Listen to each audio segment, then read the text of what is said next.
Bonjour, je m'appelle Ala, j'ai 31 ans et ça fait 6 ou 7 ans que je porte un foulard de sport, de running, voilà. C'est un accessoire de sport comme ma brassière de sport, comme mes baskets, comme tout équipement en fait de sport. C'est un vêtement comme un autre. Heu, J'achète aussi mes brassières de sport chez Decathlon et personne ne me pose la question. Quel regard j'ai sur cette polémique? Comme sur pas mal d'autres en fait, c'est juste ridicule. Il y a des gens qui n'ont rien à faire et qui sont en train de s'entre-déchirer sur un bout de chiffon, autour d'un bout de chiffon.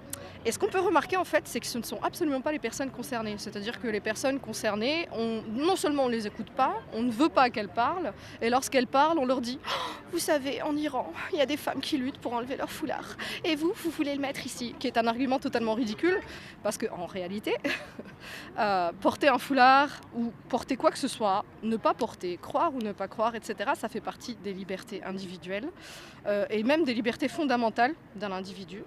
Et que du coup, euh, déjà, utiliser des luttes ailleurs, les réduire à un foulard, c'est ridicule.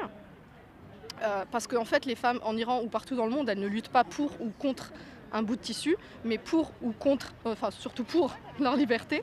Sans ce hijab de running, je pourrais toujours faire du sport, mais ce serait moins confortable pour moi parce que j'utiliserais autre chose tout simplement, et ce serait moins sécurisé aussi.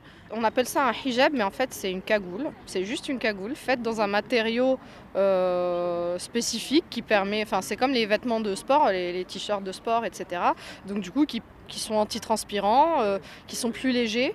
C'est une cagoule, donc du coup c'est fait en une seule pièce, ça glisse pas sur les cheveux et ça permet d'être à l'aise, de ne pas se sentir étouffé, étranglé et de pouvoir pratiquer en toute sécurité.